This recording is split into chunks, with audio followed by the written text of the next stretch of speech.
Avant de commencer, dis-moi dans les commentaires, quel temps fait-il chez toi en ce moment? Et quelle heure est-il là où tu regardes cette vidéo? J'adore savoir comment c'est chez vous.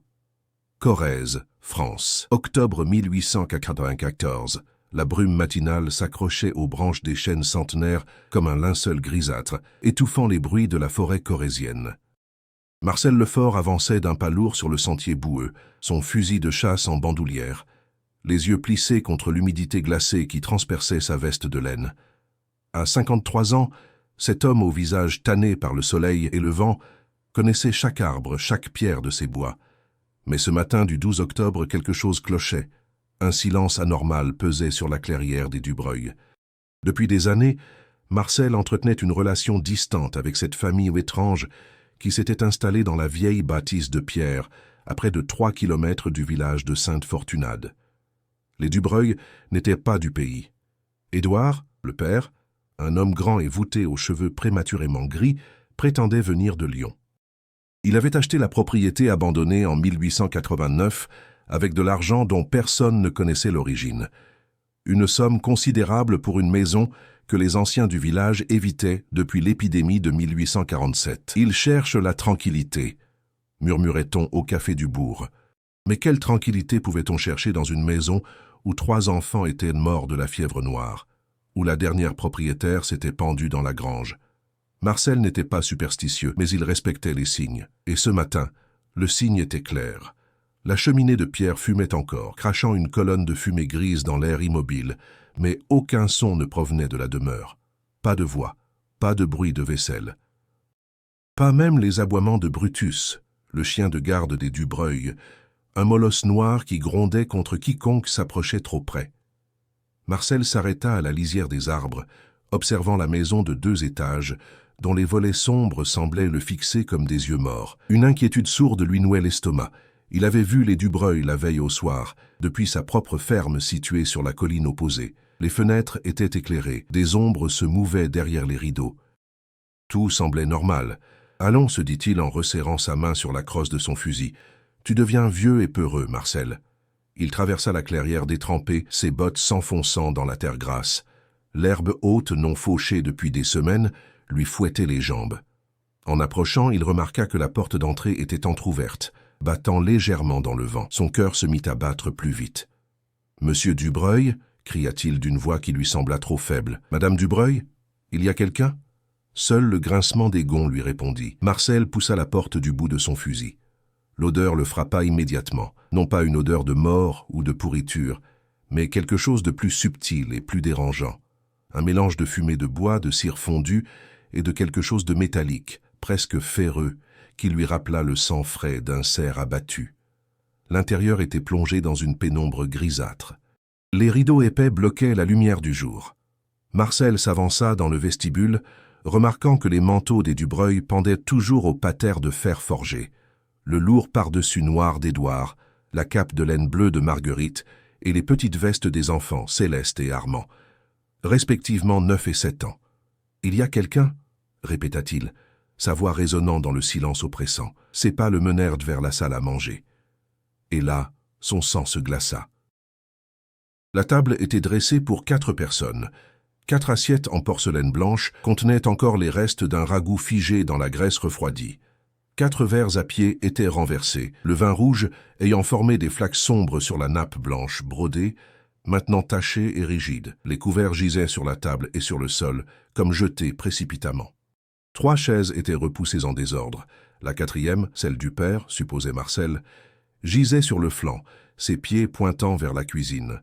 Mais ce qui glaça véritablement Marcel, ce fut l'absence totale de présence humaine. Pas de corps, pas de sang, pas même un signe de lutte évidente, hormis ce désordre qui suggérait une fuite précipitée ou une interruption brutale. « Sainte Marie, Mère de Dieu », murmura-t-il en se signant machinalement.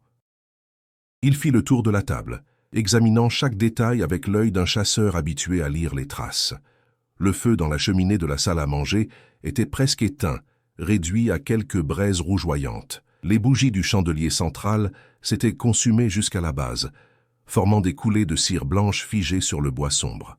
Cela signifiait que le repas avait été interrompu plusieurs heures auparavant, probablement pendant la nuit. Il se pencha pour ramasser une cuillère en argent tombée au sol, un objet de valeur que des voleurs n'auraient jamais laissé. C'est alors qu'il remarqua les marques, des griffures, profondes, parallèles, creusées dans le plancher de chêne massif. Marcel s'agenouilla, passant ses doigts rugueux dans les sillons qui courèrent de la table vers la porte de la cuisine. On aurait dit que quelque chose de lourd, ou plusieurs choses, avait été traîné avec force, les pieds ou les objets raclant le bois dans un mouvement régulier et inéluctable. Qu'est-ce qui... Il suivit les marques jusqu'à la cuisine. La pièce était dans un état similaire, des casseroles encore sur le fourneau, une miche de pain entamée sur la table de travail, un couteau de cuisine planté dans une planche à découper où reposaient des légumes à moitié coupés. Tout indiquait que la préparation du repas s'était déroulée normalement avant que quoi? Les griffures continuaient à travers la cuisine, plus profondes encore, arrachant des éclats de bois. Elles menaient à la porte arrière qui donnait sur le jardin potager. Cette porte aussi était entr'ouverte. Marcel sortit, le fusil maintenant fermement en main. Le jardin était en désordre, des plants de choux piétinés, la terre retournée par endroits. Et là, dans la boue encore humide de la nuit, il les vit clairement. Les traces, non pas des empreintes de pas humaines, mais ces mêmes sillons profonds, comme si quelque chose avait été traîné, ou s'était traîné, à travers le jardin. Et entre ces marques principales, d'autres empreintes, floues, indistinctes, qui ne ressemblaient à rien que Marcel connaissait. Trop grandes pour être humaines, trop étroites pour être celles d'un animal. Les traces menaient directement vers la lisière de la forêt, s'enfonçant dans la masse sombre des arbres. Marcel déglutit péniblement. Chaque instinct lui hurlait de faire demi-tour, de courir au village chercher de l'aide. Mais une partie de lui, le chasseur, l'homme qui avait traqué des sangliers dans ces bois pendant 30 ans, devait savoir. Il s'enfonça dans la forêt.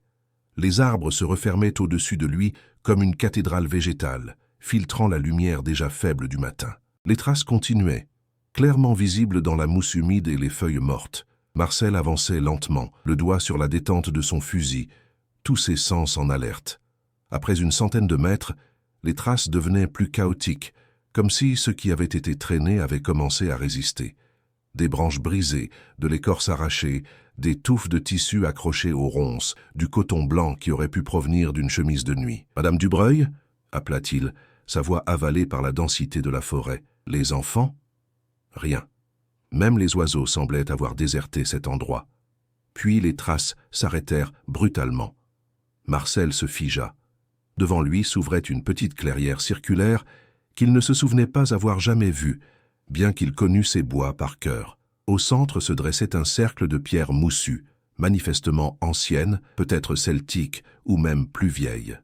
L'herbe à l'intérieur du cercle était étrangement roussie, comme brûlée, mais sans trace de cendres ou de feu. Et au centre exact du cercle, posé sur la pierre plate qui en formait l'autel, se trouvait un objet qui fit tressaillir Marcel. Le médaillon de Marguerite Dubreuil. Il le reconnaissait pour l'avoir vu briller à son cou lors de ses rares apparitions au village, un bijou ovale en argent, orné d'un camée représentant un profil féminin. Marcel ne s'approcha pas. Quelque chose dans cette scène, les pierres, le médaillon abandonné, le silence oppressant, lui glaçait le sang jusqu'à la moelle. Il recula lentement, puis fit demi-tour et courut. Courut comme il ne l'avait pas fait depuis sa jeunesse, les branches lui fouettant le visage, le souffle court, le cœur battant la chamade. Il ne s'arrêta que lorsqu'il émergea de la forêt, haletant, les mains tremblantes. La maison des Dubreuil se dressait toujours devant lui, austère et silencieuse, la fumée s'échappant encore de sa cheminée comme si rien ne s'était passé, comme si la famille allait revenir d'un instant à l'autre pour terminer son repas interrompu. Mais Marcel savait que ce ne serait pas le cas. Il savait dans les profondeurs de son être que les Dubreuil ne reviendraient jamais. 3 heures plus tard, le curé Augustin Merlier et le maire Léon Charat se tenaient dans la salle à manger des Dubreuil, contemplant la scène avec une horreur grandissante. Marcel avait galopé jusqu'au village, fait irruption dans le café en criant qu'il fallait envoyer quelqu'un, que la famille avait disparu, qu'il y avait quelque chose dans les bois. « Calmez-vous, Marcel », avait dit le curé, un homme corpulent au visage bienveillant qui ne croyait guère aux histoires de fantômes et de sorcellerie. « Racontez-nous calmement ce que vous avez vu. » Et Marcel avait raconté. Chaque détail. Le repas abandonné, les griffures, les traces, le cercle de pierre, le médaillon. Maintenant, debout dans cette maison silencieuse, Le curé Merlier ne pouvait plus nier l'évidence troublante. Quelque chose d'inexplicable s'était produit ici. « Nous devons organiser des recherches », déclara le maire, un homme sec et pragmatique qui dirigeait le village d'une main ferme. « J'enverrai un télégramme à Tulle pour demander l'aide de la gendarmerie. En attendant, rassemblons les hommes du village. Nous explorerons ces bois jusqu'à ce que nous trouvions... » Il s'interrompit, ne sachant comment terminer sa phrase. « Jusqu'à ce que nous trouvions quoi? Des corps? Des survivants? Des réponses ?» Le curé s'approcha de la table, examinant les assiettes figées. « Regardez, » murmura-t-il. Ils étaient en train de manger. Un repas normal. Et puis... Il désigna les chaises renversées. Quelque chose les a fait se lever tous en même temps. Quelque chose d'assez terrifiant pour qu'ils abandonnent tout. Ou quelqu'un, suggéra le maire. Peut-être des bandits, des rôdeurs. Des bandits qui ne volent rien, répliqua le curé en montrant les objets de valeur éparpillés dans la pièce. Des bandits qui traînent leurs victimes dans la forêt sans laisser une goutte de sang? Le silence tomba entre les deux hommes. Dehors, on entendait déjà les voix des villageois qui commençaient à se rassembler, alertés par la nouvelle qui se répandait comme une traînée de poudre. Les Dubreuil avaient disparu, volatilisés, comme aspirés par la terre elle-même. Le curé Merlier se signa et murmura une prière. Il avait servi dans cette paroisse pendant 23 ans, enterré des dizaines de paroissiens, consolé des veuves, baptisé des nouveau-nés. Mais jamais, au grand jamais, il n'avait ressenti une telle présence de malaise, de mal. Car c'était bien le mot qui lui venait à l'esprit, aussi peu rationnel fût-il. Le mal. Quelque chose de mauvais était passé par ici. Quelque chose qui avait pris les Dubreuil et les avait emportés dans les ténèbres de la forêt. Et le pire, pensait le curé, en observant la fumée qui continuait à s'échapper paresseusement de la cheminée, le pire était qu'il avait l'horrible intuition que ce n'était pas terminé, que ce n'était en réalité que le commencement. À suivre, chapitre 2. Les témoignages du silence Corrèze, France, 12-15 octobre 1894. Le brigadier-chef Henri Duvernay arriva de Tulle dans l'après-midi du 13 octobre, accompagné de 3 gendarmes et d'un chien de pistage emprunté à un chasseur de la région. C'était un homme de 45 ans, au regard perçant et à la moustache soigneusement taillée, qui avait fait ses classes dans l'armée avant de rejoindre la gendarmerie. Il avait vu des choses pendant la guerre de 1870, des choses qui auraient brisé des hommes moins solides. Mais rien, absolument rien, ne l'avait préparé à ce qu'il découvrit dans la clairière des Dubreuil. « Messieurs, » commença-t-il en s'adressant au maire, au curé et à la douzaine d'hommes rassemblés devant la maison, « je vais être franc avec vous. En 20 ans de service, je n'ai jamais vu une scène pareille. » Il avait passé 3 heures à examiner chaque centimètre de la demeure, prenant des notes méticuleuses dans son carnet de cuir noir, les griffures dans le plancher, les assiettes abandonnées, l'absence totale de violence apparente, et surtout, cette sensation oppressante qui régnait dans la maison, comme si l'air lui-même était chargé d'une électricité malsaine. « Vous pensez qu'ils sont encore vivants ?» demanda le maire Charras, la voix tendue. Duvernay ne répondit pas immédiatement. Il sortit une pipe de sa poche, la bourra lentement, l'alluma. « Honnêtement, je n'en sais rien. Mais une chose est certaine. Nous devons fouiller ces bois systématiquement. J'ai besoin de volontaires, des hommes courageux qui connaissent la forêt. » Marcel Lefort s'avança. « Je vous guiderai jusqu'au cercle de pierre. »« Le cercle de pierre ?» répéta Duvernay en fronçant les sourcils. « Vous verrez, » répondit sombrement Marcel. « Vous verrez. » La battue commença à 14 heures. 23 hommes, armés de fusils, de bâtons et de lanternes, formèrent une ligne et pénétrèrent dans la forêt. Le chien de pistage, un braque allemand nommé Sultan, avait reniflé les vêtements des enfants Dubreuil et s'était immédiatement mis à gémir, la queue entre les pattes, refusant d'avancer vers les bois. « Bizarre, » marmonna son maître, un vieux chasseur du nom de Berthier. « Sultan a traqué des loups, des lynx même. Je ne l'ai jamais vu avoir peur comme ça. » On dut le traîner de force jusqu'à la lisière. Une fois dans la forêt, le chien suivit les traces pendant une 50aine de mètres, puis s'arrêta net, les poils hérissés, et refusa d'aller plus loin, malgré les encouragements et les menaces. « Laissez-le » ordonna Duvernay. « Nous continuerons sans lui. » Les hommes progressaient en silence, troublés par l'atmosphère étrange qui régnait sous les arbres. Même les plus sceptiques d'entre eux, ceux qui ricanaient des superstitions des anciens, ressentaient ce malaise indéfinissable. La forêt semblait vide. pas seulement d'êtres humains, mais de toute vie. Pas de chants d'oiseaux, pas de bruissement de petits animaux dans les fourrés, rien qu'un silence épais, presque tangible. Là, indiqua Marcel en pointant du doigt, le cercle est juste après ces chênes. Ils émergèrent dans la petite clairière. Plusieurs hommes se signèrent en découvrant les pierres ancestrales. Dans la région, on murmurait depuis des générations que certaines parties de la forêt étaient hantées, que les vieilles pierres marquaient des lieux où les druides célébraient autrefois leurs rites sanglants. Duvernet s'approcha du cercle avec précaution. Le médaillon de Marguerite Dubreuil était toujours là, posé sur la pierre centrale comme une offrande. Il le ramassa avec un mouchoir, l'examina. Le fermoir était cassé comme arraché brutalement. « Fouillez les environs », ordonna-t-il. « Cherchez n'importe quoi, des vêtements, des indices, des... » Il s'interrompit, ne voulant pas prononcer le mot « corps ».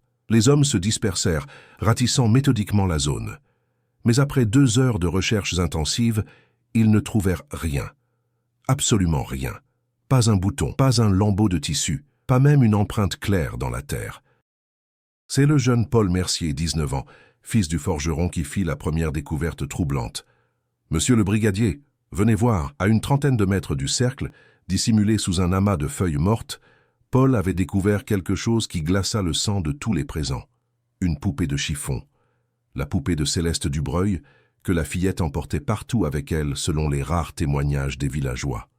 Mais ce n'était pas la poupée elle-même qui était horrifiante, c'était son état. Elle était complètement déchiquetée, comme mise en pièces par des mains ou des griffes, enragées. Le tissu était lacéré en lambeaux, le rembourrage arraché et éparpillé. Et sur ce qui restait du tissu blanc, on distinguait des taches sombres qui ressemblaient terriblement à du sang séché. « Mon Dieu !» murmura le curé Merlier, qui avait insisté pour accompagner la battue. « Cette pauvre enfant !» Duvernet examina la poupée avec attention. « Nous ne savons pas si c'est son sang, déclara-t-il, d'un ton qu'il voulait rassurant mais qui sonnait faux. Cela pourrait être du sang d'animal. »« Dans ce cas, où est l'animal » rétorqua un des villageois. « Où sont les os? Où est quoi que ce soit ?» La question resta sans réponse. Les recherches se poursuivirent jusqu'à la tombée de la nuit, s'étendant sur un rayon de 2 kilomètres autour du cercle de pierre. Mais la forêt gardait jalousement ses secrets. Aucune trace des Dubreuil, aucun indice supplémentaire. Juste ce silence oppressant et cette sensation croissante que quelque chose les observait depuis les ombres profondes entre les arbres. Alors que les hommes regagnaient le village exténués et troublés, le curé Merlier prit Duvernet à part. « Brigadier, il faut que je vous parle, en privé. » Les 2 hommes s'isolèrent dans la sacristie de l'église, éclairés par la flamme tremblante de quelques cierges. Le curé sortit un vieux registre poussiéreux de son armoire. « J'ai passé l'après-midi à consulter les archives paroissiales, » expliqua-t-il d'une voix basse. « Cette maison, elle a une histoire que les anciens préfèrent oublier. » Il ouvrit le registre à une page marquée d'un ruban noir. 1847, l'année de la grande fièvre. 17 personnes sont mortes dans le village en l'espace de 3 semaines. Mais ce n'était pas une épidémie ordinaire. Duvernet fronça les sourcils. Que voulez-vous dire? Les symptômes étaient inhabituels. Les malades parlaient de visions, de créatures dans l'ombre, de voix qui les appelaient dans la forêt. Le dernier propriétaire de la maison Dubreuil, un certain Arnaud Bessières, a perdu ses 3 enfants en une nuit. On les a retrouvés dans leur lit, morts, sans aucune marque visible, les yeux grands ouverts, comme s'ils avaient vu quelque chose de... Il déglutit péniblement. De terrible. Et Bessières? Sa femme, Clémence, s'est pendue dans la grange 3 jours après. Bessières lui-même a quitté le village et n'est jamais revenu. La maison est restée abandonnée pendant 40 ans, jusqu'à ce que les Dubreuil l'achètent. Duvernet resta silencieux un long moment. En tant qu'homme de loi, il ne croyait pas aux malédictions ou aux maisons hantées, mais en tant qu'homme qui venait de passer une journée dans cette forêt oppressante, il ne pouvait ignorer totalement ce que son instinct lui hurlait. « Y a-t-il autre chose que je devrais savoir, mon père ?» Le curé hésita, puis ouvrit le registre à une page encore plus ancienne, datée de 1723. « Regardez, même endroit, même phénomène. Une famille entière, les Montclair, a disparu sans laisser de traces. Le registre parle de l'œuvre du malin et d'esprit de la forêt ancestrale. Vous ne croyez tout de même pas à ces superstitions? Je crois à ce que je vois, brigadier, et je vois un schéma qui se répète à travers les siècles, Cette clairière, ce cercle de pierre, ils sont bien plus vieux que notre église, plus vieux que le village lui-même. Les Celtes les avaient érigés pour une raison, pour marquer quelque chose, ou pour contenir quelque chose. Duvernay referma le registre d'un geste brusque. Avec tout le respect que je vous dois, mon père, je cherche des explications rationnelles. Des criminels, peut-être une secte, des rôdeurs, pas des fantômes ou des démons. Alors, expliquez-moi rationnellement comment 4 personnes peuvent disparaître sans laisser la moindre trace. Expliquez-moi pourquoi tous les animaux fuient cette partie de la forêt. Expliquez-moi ces griffures dans le plancher. Le curé le fixa avec une intensité troublante. Vous êtes un homme intelligent, brigadier. Vous avez vu la scène. Vous avez ressenti l'atmosphère de cette forêt. Dans votre fort intérieur, qu'est-ce que vous croyez vraiment qui s'est passé? Duvernay ne répondit pas. Il ne pouvait pas. Car au fond de lui, dans une partie de son esprit qu'il préférait ignorer, il savait que le curé avait raison. Ce qui s'était produit dans la maison des Dubreuil dépassait l'entendement humain. Le lendemain matin, 14 octobre, les recherches reprirent avec des renforts venus de Tulle et même de Brive. 50 hommes au total, incluant des soldats, des gendarmes et des volontaires. Ils fouillèrent chaque mètre carré de la forêt dans un rayon de 5 kilomètres. Ils sondèrent les étangs, explorèrent les grottes, ratissèrent les ravins. Rien. C'est l'après-midi du 3e jour que survint le témoignage qui allait glacer le sang de toute la région.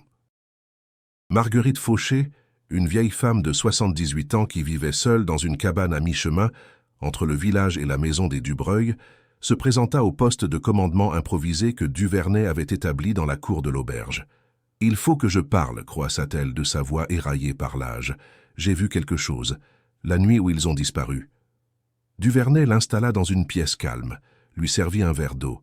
« Prenez votre temps, Madame Fauchère.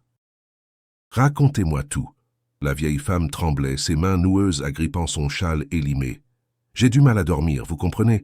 Mes vieux os me font souffrir. Cette nuit-là, celle du 11 au 12, j'étais debout, à regarder par ma fenêtre. Il devait être 2 heures du matin, peut-être 3. La lune était pleine. Et qu'avez-vous vu? Des lumières, dans la forêt.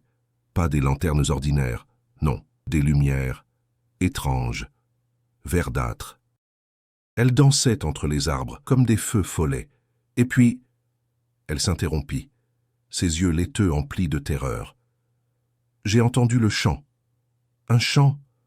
Oui, une mélodie. Pas chrétienne, quelque chose d'ancien, de païen. Ça venait de la direction de la maison des Dubreuil. Et puis j'ai vu... Mon Dieu, j'ai vu... Quoi? Qu'avez-vous vu, madame? Des silhouettes qui sortaient de la maison. Les Dubreuil, j'en suis sûr. Mais ils marchaient bizarrement, comme des somnambules, en file indienne, et ils avançaient vers la forêt, vers les lumières. Duvernay nota fébrilement. Étiez-vous seul? Qui marchait avec eux? C'est ça le plus terrible, murmura la vieille femme. Ils n'étaient pas seuls. Il y avait des choses autour d'eux, des formes sombres, plus grandes que des hommes, qui les guidaient ou les poussaient. Je ne sais pas. C'était trop loin, trop sombre. Mais je les ai vus entrer dans la forêt, et après, plus rien. Le silence, comme si la forêt les avait avalés. Pourquoi n'avez-vous rien dit plus tôt? Les larmes coulèrent sur les joues ridées de la vieille femme, parce que j'avais peur qu'on me prenne pour une folle, parce que je n'en croyais pas mes propres yeux. Mais maintenant que je sais qu'ils ont vraiment disparu, il fallait que je parle. Que Dieu me pardonne, mais ils n'ont pas été enlevés par des hommes. C'était autre chose. Quelque chose qui n'aurait jamais dû être réveillé. Duvernay resta longtemps silencieux après que la vieille femme fut partie. Son esprit rationnel refusait d'accepter ce témoignage. Des lumières verdâtres, des créatures de l'ombre, c'était absurde. Sûrement les divagations d'une vieille femme sénile, traumatisée par les événements. Et pourtant, quand il regarda vers la forêt qui s'étendait au-delà du village, sombre et impénétrable même en plein jour, il ne put s'empêcher de frissonner. Ce soir-là, alors que les recherches officielles prenaient fin faute de résultats, le brigadier Duvernay rédigea son rapport. Un rapport sobre, factuel, qui mentionnait les griffures, le repas abandonné, la poupée déchiquetée, l'absence totale de corps ou d'indices concluants. Il nota aussi, par souci d'exhaustivité, le témoignage de Marguerite Fauché, tout en précisant qu'il devait être pris avec la plus grande prudence compte tenu de l'âge avancé du témoin. Mais dans son journal personnel, celui qu'il gardait caché dans sa chambre, il écrivit quelque chose de bien différent. 15 octobre 1894. Aujourd'hui s'achèvent les recherches officielles concernant la disparition de la famille Dubreuil. Aucun résultat tangible, aucune explication rationnelle. Je dois admettre, bien que cela me coûte en tant qu'homme de science et de raison, que quelque chose d'inexplicable s'est produit dans cette clairière, quelque chose qui défie toute logique humaine. J'ai l'horrible conviction que nous ne retrouverons jamais les Dubreuil. Pas vivants, peut-être pas du tout. Cette forêt garde ses secrets, et certains secrets, je commence à le croire, ne doivent pas être découverts. Que Dieu protège cette région, car j'ai le sentiment que ce n'est pas terminé. Il avait raison, ce n'était pas terminé, loin de là. À suivre, chapitre 3, les échos du passé. Corrèze, France, 16 octobre. 3 novembre 1894. La nouvelle de la disparition des Dubreuil se répandit comme une traînée de poudre à travers toute la Corrèze, puis au-delà. Les journaux de Limoges, de Clermont-Ferrand et même de Paris envoyèrent des correspondants. Le petit journal titrait en première page « Mystère en Corrèze, une famille entière volatilisée ». L'écho de la Corrèze parlait de phénomènes inexplicables et d'énigmes qui défient la raison. Mais dans le village de Sainte-Fortunade, personne ne voulait plus parler des Dubreuil. Pas par manque d'intérêt, mais par peur. Une peur sourde, ancestrale, qui s'était installée dans les cœurs comme un poison lent. Les hommes qui avaient participé aux recherches ne dormaient plus bien. Marcel Lefort se réveillait chaque nuit en sueur, hanté par des rêves où des mains invisibles le traînaient vers le cercle de pierre. Paul Mercier, le jeune forgeron, avait développé une nervosité maladive et sursautait au moindre bruit. Même le maire Charras, habituellement si pragmatique, avait fait poser des verrous supplémentaires à toutes ses portes et fenêtres. Et la maison des Dubreuil restait là, dans sa clairière isolée, comme une plaie ouverte dans le paysage. Personne n'osait plus s'en approcher après la tombée de la nuit. C'est dans ce climat de tension que débarqua, le 16 octobre, un homme qui allait changer le cours de l'enquête. Professeur Étienne Beaumont avait 52 ans, une barbe poivre, aisselle soigneusement taillée et des yeux gris perçants derrière des lunettes rondes. Enseignant en anthropologie à la Sorbonne, il s'était fait une spécialité de l'étude des croyances rurales, des légendes populaires et de ce qu'il appelait les survivances païennes dans la France chrétienne. Quand il avait lu l'article du petit journal, quelque chose avait immédiatement attiré son attention. Le cercle de pierre. Il se présenta au presbytère où le curé Merlier le reçut avec une méfiance non dissimulée. « Encore un journaliste » soupira le curé. « Je vous préviens, monsieur, nous en avons assez de voir notre tragédie transformée en spectacle pour les lecteurs parisiens. »« Je ne suis pas journaliste, mon père, » répondit calmement Beaumont en tendant sa carte. « Je suis chercheur, et je crois pouvoir apporter un éclairage sur ce qui s'est passé ici. » Le curé examina la carte, puis l'homme qui se tenait devant lui. Quelque chose dans le sérieux de son regard le décida à lui accorder sa confiance. « Très bien. Que voulez-vous savoir ? » ?»« Tout, absolument tout.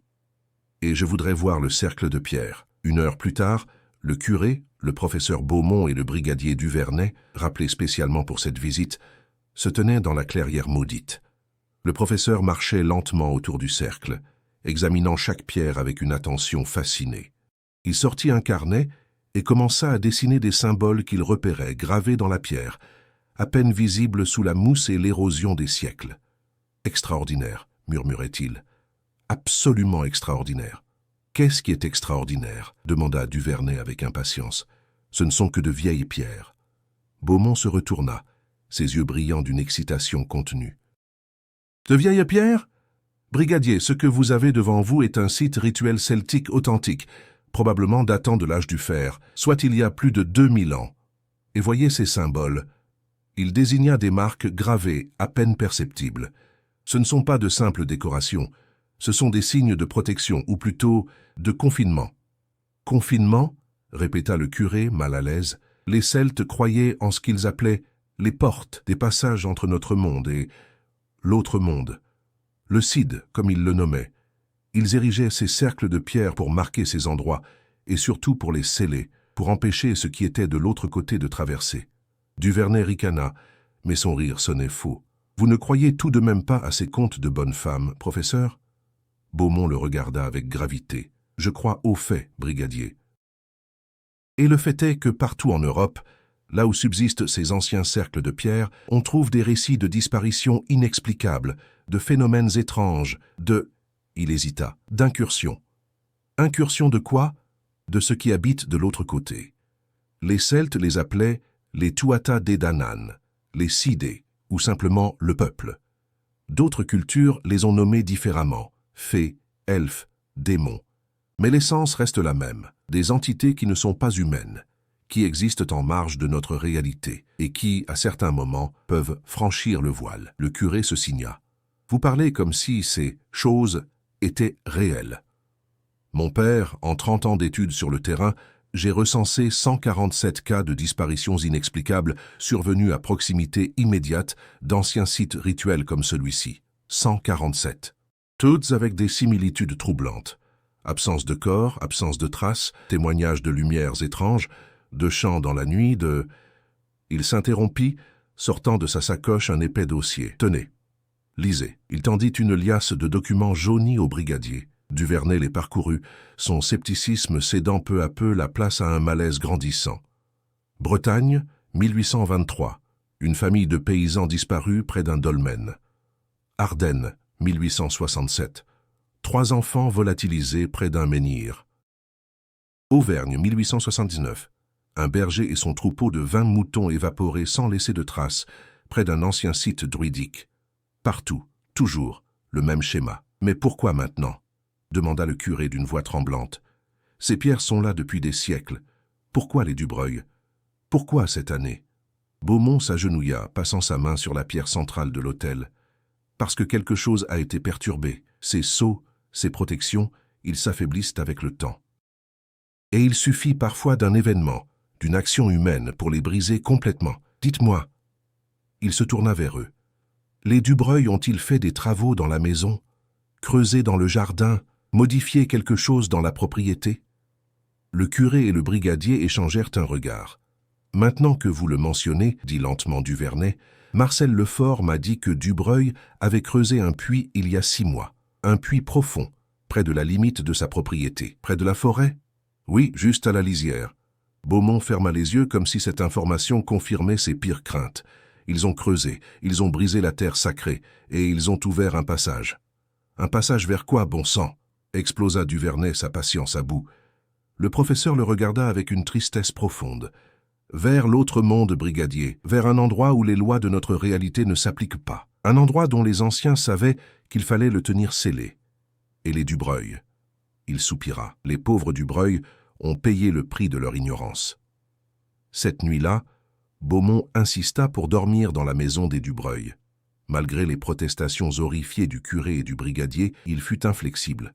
Si je veux comprendre ce qui s'est passé, je dois ressentir l'atmosphère du lieu, observer, écouter. C'est de la folie, protesta Duvernet. Cette maison, il s'y passe des choses. Les gens entendent des bruits. Justement, c'est ce que je veux vérifier. Le professeur s'installa dans la salle à manger, armé de son carnet, d'une montre à gousset et de plusieurs bougies. Le curé avait insisté pour lui laisser un crucifix et un flacon d'eau bénite que Beaumont accepta avec un sourire indulgent. Les premières heures furent calmes. Beaumont notait ses observations, décrivait l'atmosphère oppressante de la pièce, la façon dont les ombres semblaient se mouvoir indépendamment de la lumière des bougies. Il examina de nouveau les griffures dans le plancher, y passant ses doigts, essayant de comprendre leur nature exacte. Minuit passa, puis 1h du matin. C'est à 1h23 précisément, il nota l'heure, que les bruits commencèrent. D'abord, un craquement à l'étage, comme le pas d'une personne prudente. Beaumont leva les yeux vers le plafond, le cœur battant. Il attendit. Un autre craquement, puis un autre. Quelque chose ou quelqu'un marchait lentement au-dessus de lui. Il se leva, prit une bougie et monta l'escalier avec précaution.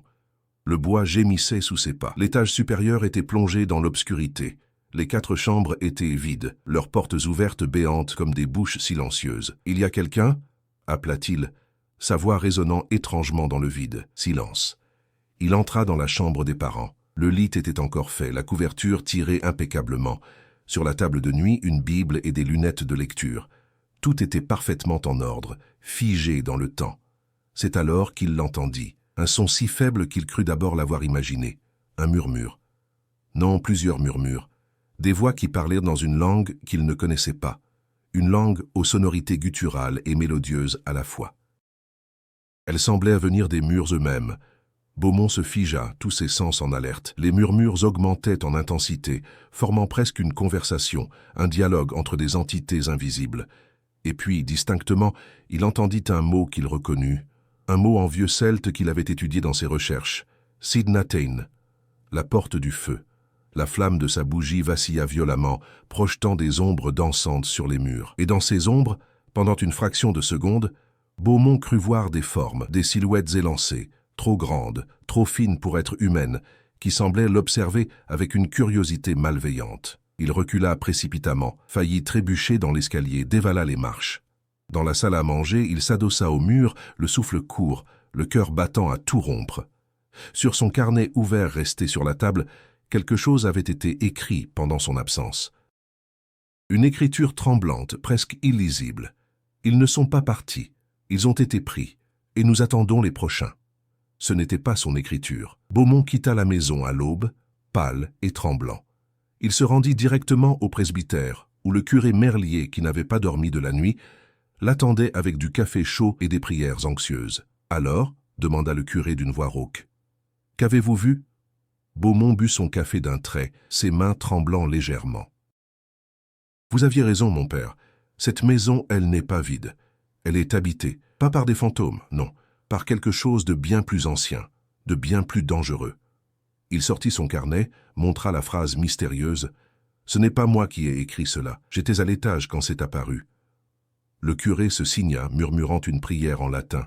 « Que faut-il faire ?»« Il faut sceller cette maison. Personne ne doit plus jamais y entrer. Et surtout, » Beaumont marqua une pause, pesant ses mots. « Surtout, il ne faut plus jamais creuser près du cercle de pierre. Le puits que Dubreuil a creusé, il l'a réactivé. Il a ouvert une brèche. Et maintenant, c'est trop tard pour les Dubreuil. Mais nous pouvons peut-être empêcher que d'autres disparaissent. Comment? Il existe des rituels, des prières anciennes, antérieures au christianisme. Je les ai étudiées. Nous devons refermer la porte. » Le curé le regarda avec horreur. « Vous me demandez de pratiquer des rites païens? Moi, un prêtre de Dieu? Je vous demande de protéger vos paroissiens, mon père. Dieu comprendra. » Les jours suivants, le professeur Beaumont et le curé Merlier travaillèrent en secret, rassemblant des herbes spécifiques, gravant des symboles protecteurs, préparant un rituel qui mêlait étrangement prière chrétienne et incantations celtiques. Le brigadier Duvernay, bien que profondément sceptique, accepta de les accompagner, armé cette fois non seulement de son revolver, mais aussi d'un chapelet que sa mère lui avait donné dans son enfance. La nuit du 3 novembre, sous une lune décroissante, les trois hommes se rendirent au cercle de pierre. Beaumont avait insisté. Le rituel devait être accompli exactement 22 jours après la disparition, lors d'une nuit sans lune. Ils disposèrent les herbes autour du cercle. Du gui, de la verveine, du sorbier, allumèrent des torches aux 4 points cardinaux. Le curé aspergeait les pierres d'eau bénite, tandis que Beaumont récitait des phrases dans cette langue ancienne qui faisait vibrer l'air même autour d'eux. Et soudain l'atmosphère changea, le vent se leva, violent, arrachant les feuilles mortes du sol en tourbillons furieux. Les torches vacillèrent. Et au centre du cercle, l'air lui-même sembla onduler, comme si la réalité se déchirait. Pendant un instant terrifiant, les trois hommes virent à travers la déchirure. Un autre monde, sombre, infini, où des formes élancées et terribles se mouvaient dans une lumière verdâtre, et au loin, très loin, ils crurent distinguer 4 silhouettes humaines, les Dubreuil, immobiles, figés comme des statues, leurs visages tournés vers eux dans une expression de terreur et de supplication silencieuse. « Mon Dieu !» murmura Duvernay. « Mon Dieu, ils sont... » « Ne les regardez pas !» hurla Beaumont. « Terminez le rituel !» Le curé, les larmes coulant sur ses joues, récita le paternoster d'une voix brisée, tandis que Beaumont terminait l'incantation. Les herbes s'enflammèrent spontanément, dégageant une fumée épaisse et âcre. La déchirure dans l'air trembla, ondula, puis se referma avec un bruit semblable à un soupir. Le silence retomba, un silence profond, absolu. Les trois hommes restèrent longtemps sans bouger, épuisés, traumatisés par ce qu'ils avaient vu. Finalement, Beaumont murmura « C'est fait. La porte est recellée. Ils ne pourront plus passer. « Et les Dubreuil » demanda le curé d'une voix brisée. « Nous les avons vus. Ils sont prisonniers là-bas. Nous ne pouvons pas les abandonner. » Beaumont baissa la tête. « Nous ne pouvons pas les sauver, mon père. S'ils ont traversé complètement, il n'y a pas de retour. L'autre monde ne rend jamais ce qu'il prend. Je suis désolé. » Le curé tomba à genoux sanglotant. Duvernay, le visage pâle comme la mort, regardait fixement le cercle de pierre maintenant silencieux. Plus tard, dans son rapport final, le brigadier Duvernay écrirait simplement « Affaire classée sans suite, aucune trace des disparus, cause inconnue ». Mais dans son journal personnel, il nota « J'ai vu l'enfer ce soir » ou quelque chose qui y ressemble, et je ne serai plus jamais le même homme. La maison des Dubreuil fut officiellement condamnée. On mura les portes et les fenêtres. Le maire fit ériger une clôture autour de la propriété avec des panneaux avertissant de danger. Le professeur Beaumont repartit pour Paris, emportant ses notes et ses cauchemars. Mais l'histoire ne s'arrêtait pas là, car dans le village, on commençait à chuchoter d'autres choses, d'autres signes. Corrèze, France, novembre 1894, mars 1895. L'hiver s'abattit sur la Corrèze avec une férocité inhabituelle. Des tempêtes de neige ensevelirent le village de Sainte-Fortunade pendant des semaines, isolant les fermes, transformant la forêt en un labyrinthe blanc et silencieux. Les villageois se terraient chez eux, alimentant leur feu, évitant de regarder vers la clairière où se dressait la maison condamnée des Dubreuil. Mais le scellement du cercle de pierre n'avait pas tout résolu. Le premier signe apparut 3 semaines après le rituel. C'était le petit Thomas Pradier, 6 ans, fils du boulanger, qui le remarqua. En jouant dans la neige devant la boulangerie, il vit une silhouette dans la rue déserte. Une femme vêtue d'une robe bleue, ses cheveux noirs flottant au vent glacial. « Maman !» cria Thomas en courant vers l'intérieur. « Il y a une dame dehors. » Sa mère, Jeanne Pradier, sortit sur le pas de la porte. La rue était vide. Pas la moindre trace de pas dans la neige fraîchement tombée. « Tu as rêvé, mon chéri ?» dit-elle en caressant les cheveux de son fils. « Rentre, tu vas attraper froid. » Mais Thomas insista. « Elle était là. Elle me regardait. Et elle souriait. » Mais c'était pas un sourire gentil, maman. Ce soir-là, Jeanne Pradier fit un cauchemar. Elle rêva de Marguerite Dubreuil qui se tenait au pied de son lit, ruisselante d'eau noire, les yeux vides comme 2 trous béants. La femme ouvrait la bouche et murmurait « Ils viennent tous !» Elle se réveilla en hurlant. Le lendemain, le curé Merlier reçut la visite de Marcel Lefort. Le chasseur avait vieilli de 10 ans en quelques semaines. Ses mains tremblaient en permanence et ses yeux étaient creusés par l'insomnie. « Mon père, il se passe quelque chose, dans la forêt. » Le curé l'invita à s'asseoir, lui servit du vin chaud. « Racontez-moi, Marcel. Je ne chasse plus là-bas, je n'ose plus. Mais hier, j'ai dû aller récupérer un piège près de la vieille hêtraie. En revenant, j'ai entendu des voix d'enfants qui jouaient, qui riaient. » Il déglutit péniblement. « J'ai reconnu les rires de Céleste et Armand Dubreuil. Je les avais entendus cet été quand leur mère les emmenait au village. Vous êtes sûr? Aussi sûr que je vous vois. Mais quand je me suis approché, il n'y avait personne. Juste ces rires qui résonnaient entre les arbres. Et puis, mon père... » Sa voix se brisa. « J'ai vu des empreintes dans la neige, des empreintes de petits pieds nus, d'enfants, qui menaient vers le cercle de pierre. » Le curé sentit un frisson glacial lui parcourir l'échine. « Vous en avez parlé au brigadier? Duvernay est reparti à Tulle. Et même s'il était là, qu'est-ce qu'il pourrait faire? On a scellé la porte, vous l'avez dit, mais quelque chose revient quand même. » Cette nuit-là, le curé écrivit une lettre urgente au professeur Beaumont à Paris. Mais la réponse mit 3 semaines à arriver, retardée par les intempéries. Quand elle arriva enfin en janvier 1895, son contenu glaça le sang du prêtre. « Mon cher père Merlier, ce que vous décrivez confirme mes pires craintes. Le scellement a refermé la porte principale, mais il subsiste des fissures, des échos. Les entités qui habitent l'autre monde ne renoncent pas facilement à ce qu'elles ont touché. Elles cherchent d'autres passages, d'autres failles dans le voile entre nos mondes. Les apparitions que vous mentionnez ne sont pas les véritables Dubreuil. Ce sont des projections, des leurs. Ces choses imitent les disparus pour attirer d'autres victimes. Vous devez avertir les villageois. Ne suivez jamais une apparition. N'écoutez jamais les voix qui appellent depuis la forêt. Et surtout, ne vous approchez jamais du cercle de pierre après la tombée de la nuit. Je pars pour la Corrèze dès que le temps le permettra. En attendant, priez et veillez sur votre troupeau. Que Dieu vous garde, professeur et Beaumont. Mais avant que Beaumont ne puisse revenir, la tragédie frappa de nouveau. C'était la nuit du 12 février 1895. Une nuit de pleine lune où le froid était si intense que les vitres des maisons se couvraient de givre à l'intérieur. Sophie Arnaud, 17 ans, fille du maréchal Ferrand, se réveilla en entendant quelqu'un gratter à sa fenêtre. Elle ouvrit les yeux dans l'obscurité de sa chambre. Le grattement continuait, insistant. Se levant prudemment, elle s'approcha de la fenêtre et écarta le rideau. Dehors, dans la clarté lunaire, se tenait Céleste Dubreuil. La fillette était vêtue de sa robe blanche, comme si c'était encore l'été. Ses pieds nus ne laissaient aucune trace dans la neige épaisse. Elle souriait à Sophie, un sourire innocent, et faisait signe de venir jouer. « Céleste » murmura Sophie, incrédule. La fillette hocha la tête, son sourire s'élargissant. Elle désigna la forêt au loin, puis fit de nouveau signe à Sophie de la suivre. Sophie hésita. Elle avait entendu les histoires, les avertissements.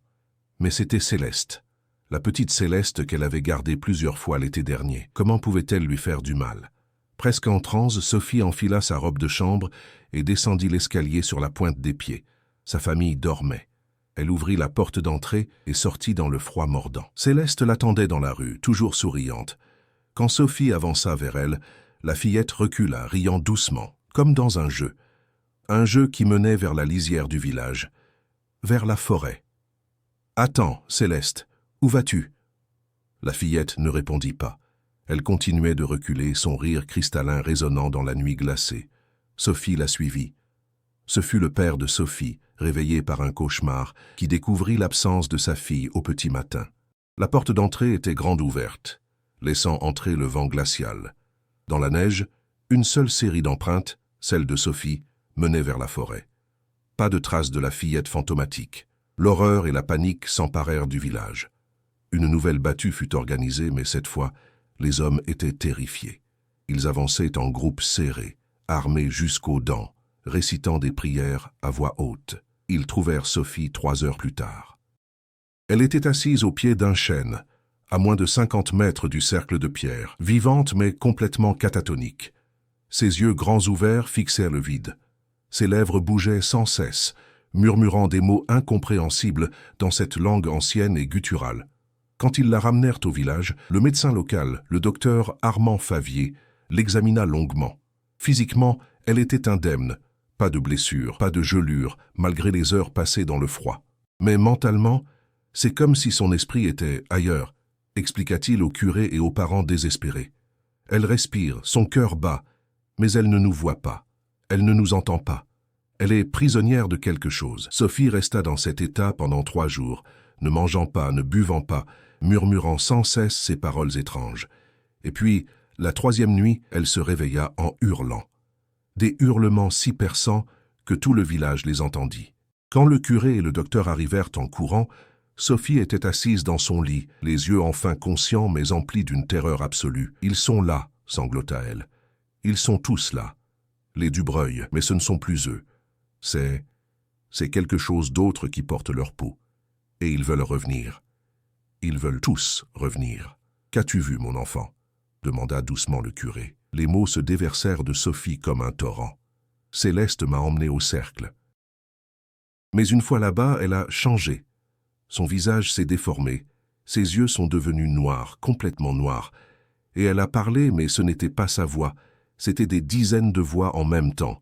Elle disait qu'ils avaient été patients, qu'ils avaient attendu des siècles derrière la porte, mais maintenant ils avaient goûté au monde humain. Et ils voulaient plus. Ils voulaient tous traverser. « Et les Dubreuil » demanda le docteur. « Tu les as vus? Les vrais ?» Sophie hocha la tête, les larmes coulant sur ses joues. « Ils sont prisonniers, comme des marionnettes. Ces choses les utilisent. Elles portent leur corps comme des déguisements. Et maintenant, elles veulent en avoir d'autres. Elles m'ont montré... » Elle suffoqua. « Elles m'ont montré le village entier, tous les habitants. Elles les veulent tous. Comment as-tu pu t'échapper? Je ne sais pas, j'ai prié. J'ai crié le Notre Père encore et encore.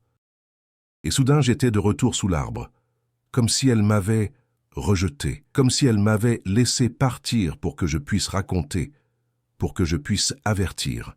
Le curé comprit immédiatement. Un message. Elles t'ont utilisé comme messagère. Sophie acquiesça faiblement. Elles ont dit que le scellement ne tiendrait pas, que chaque fois qu'un humain pense trop fort au Dubreuil, chaque fois que quelqu'un s'approche du cercle, les fissures s'agrandissent. Et bientôt, très bientôt, la porte se rouvrira complètement.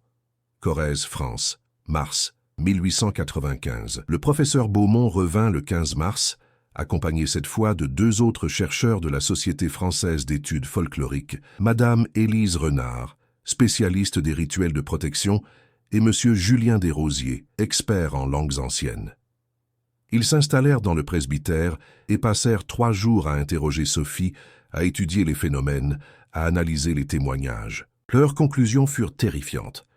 Le scellement que nous avons fait n'était qu'une mesure temporaire, expliqua Beaumont lors d'une réunion secrète avec le curé, le maire et le brigadier Duvernay, spécialement rappelés. Ces entités sont bien plus puissantes que nous ne le pensions. Elles ont maintenant un ancrage dans notre monde, les Dubreuil eux-mêmes. Tant que les corps des disparus existent de l'autre côté, tant qu'ils peuvent être utilisés comme pont, la porte ne pourra jamais être complètement fermée. Alors que proposez-vous ? Demanda le maire d'une voix blanche. Madame Renard prit la parole, son visage grave. Il existe un rituel ultime, mais il requiert un sacrifice.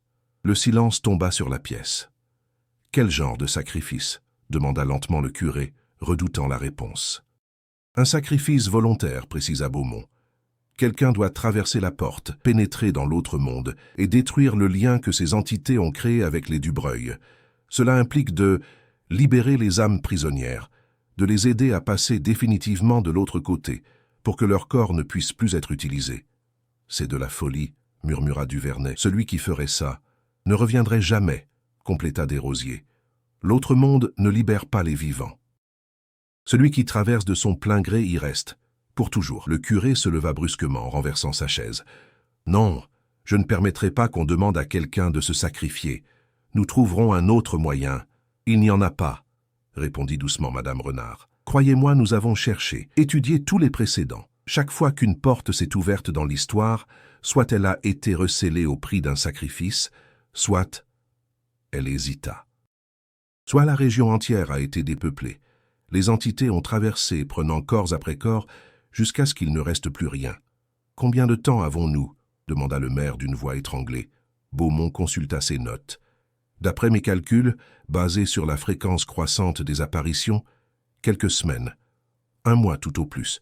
Ensuite, lors de la prochaine pleine lune, le 24 avril, la porte s'ouvrira complètement. Et alors, il n'eut pas besoin de terminer sa phrase. Cette nuit-là, le brigadier Duvernay resta seul dans sa chambre d'auberge, une bouteille de cognac devant lui. Il pensait à sa vie. 45 ans. Jamais marié. Pas d'enfant. Des parents morts depuis longtemps. Une carrière honorable, mais sans gloire. Et il pensait au Dubreuil, à Édouard, cet homme réservé qui venait parfois au village acheter du tabac, à Marguerite, avec son doux sourire et ses yeux tristes, aux enfants, Céleste et Armand, qui couraient entre les tombes du cimetière en riant pendant qu'ils discutaient avec le curé. Ils ne méritaient pas ce qui leur était arrivé. Personne ne méritait ça. Vers 3 heures du matin, sa décision était prise. Le lendemain, il convoqua le professeur Beaumont. « Ce sacrifice dont vous parlez, je le ferai. » Beaumont le regarda longuement. « Vous comprenez ce que cela signifie ? Il n'y a pas de retour, pas de gloire. Personne ne saura jamais ce que vous aurez fait. Je comprends, mais je suis le seul choix logique. Je n'ai pas de famille. Et... » Sa voix se brisa légèrement. « Je les ai vus, à travers la déchirure, lors de notre premier rituel. J'ai vu leur souffrance. Je ne peux pas vivre en sachant qu'ils sont là-bas, prisonniers, utilisés comme des poupées. » Le curé, quand il l'apprit, pleura. « Henri, mon fils, vous ne pouvez pas... » « C'est déjà décidé, mon père. Préparez-moi. Confessez-moi. Et priez pour que j'aie le courage d'aller jusqu'au bout. » Les préparations prirent 1 semaine. Beaumont et ses collègues enseignèrent à Duvernay les phrases qu'il devrait prononcer, les gestes qu'il devrait accomplir une fois de l'autre côté. Madame Renard lui confectionna un talisman, un morceau de fer forgé enveloppé de tissu béni qui devrait le protéger temporairement des entités. Et le curé passa chaque soir avec lui, parlant de Dieu, du sacrifice, du salut. « Ce que vous faites, Henri, murmura-t-il la veille de la nuit fatidique, C'est la chose la plus chrétienne que j'ai jamais vue. Vous donnez votre vie pour sauver les autres. Il n'y a pas de plus grand amour que de donner sa vie pour ses amis. Je ne suis pas un héros, mon père, j'ai juste peur. Peur de ce qui se passera si je ne le fais pas. La nuit du 23 avril 1895, la veille de la pleine lune prophétisée, un petit groupe se réunit au cercle de pierre. Le curé Merlier, le professeur Beaumont et ses collègues, le maire Charras, Marcel Lefort, et quelques hommes de confiance du village, et le brigadier Henri Duvernay, vêtu de son uniforme, son revolver chargé à la ceinture. « Vous en aurez besoin », avait dit Beaumont en voyant l'arme. « Pas contre les entités, les balles ne leur font rien, mais pour détruire les corps des Dubreuil une fois que vous aurez libéré leurs âmes. C'est le seul moyen de couper définitivement le lien. » Duvernay avait simplement hoché la tête. Le rituel commença à minuit. Les mêmes herbes, les mêmes torches, les mêmes incantations. Mais cette fois, au lieu de refermer la porte, il l'ouvrait, volontairement. L'air au centre du cercle commença à onduler.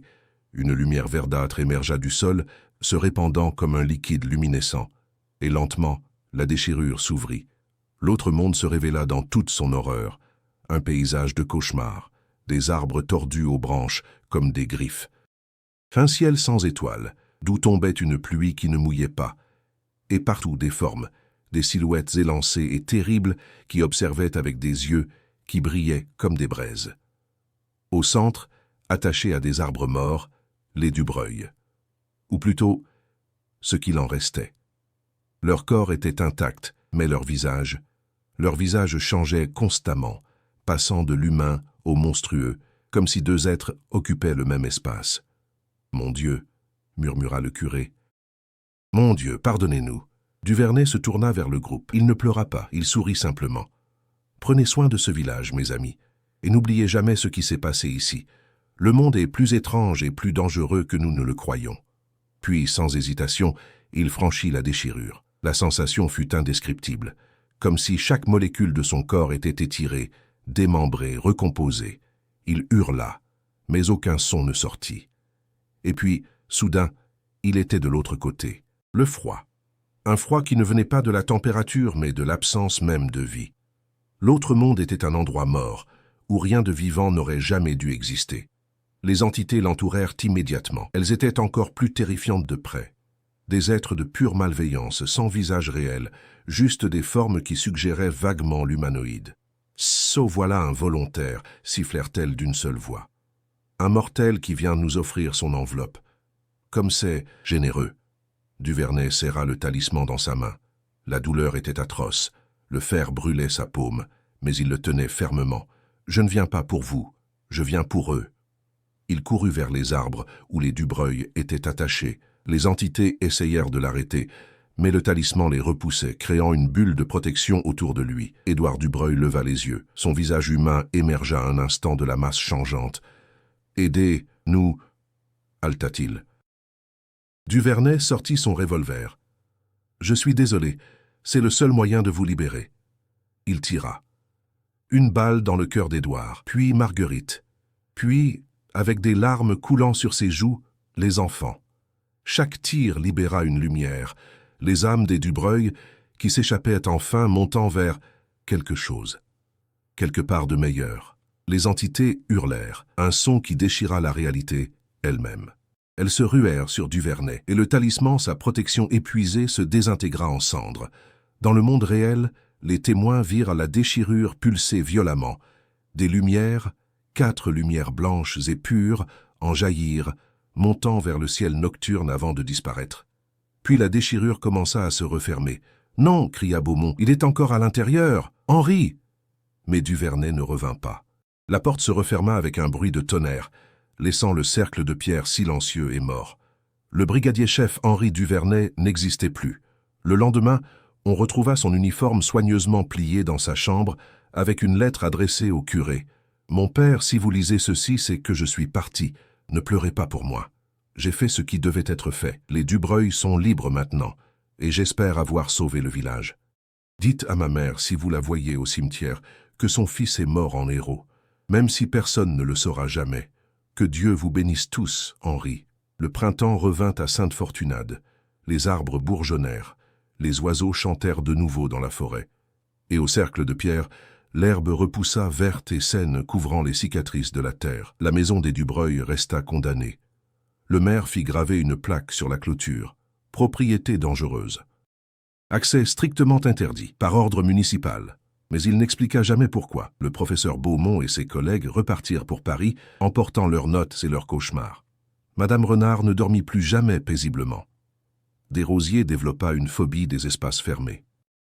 Et Beaumont lui-même publia, 10 ans plus tard, un ouvrage académique sur les survivances païennes et les phénomènes inexpliqués dans la France rurale, un livre que personne ne prit au sérieux, considéré comme les divagations d'un vieil homme. Le curé Merlier resta dans sa paroisse jusqu'à sa mort en 1912. Il ne parla jamais publiquement de ce qui s'était passé, mais chaque année, le 23 avril, il célébrait une messe spéciale pour les âmes perdues et les héros oubliés. Ceux qui le connaissaient bien remarquaient qu'il gardait toujours une photo dans son bréviaire, celle d'un gendarme moustachu au regard sérieux. Marcel Lefort ne retourna jamais chasser dans cette partie de la forêt. Il vendit sa ferme en 1896 et déménagea à Brive, où il mourut en 1903, hanté jusqu'à la fin par les souvenirs de ce qu'il avait vu. Sophie Arnaud se rétablit lentement. Elle quitta le village à 18 ans pour devenir infirmière à Limoges. Elle ne se maria jamais, consacrant sa vie à soigner les autres.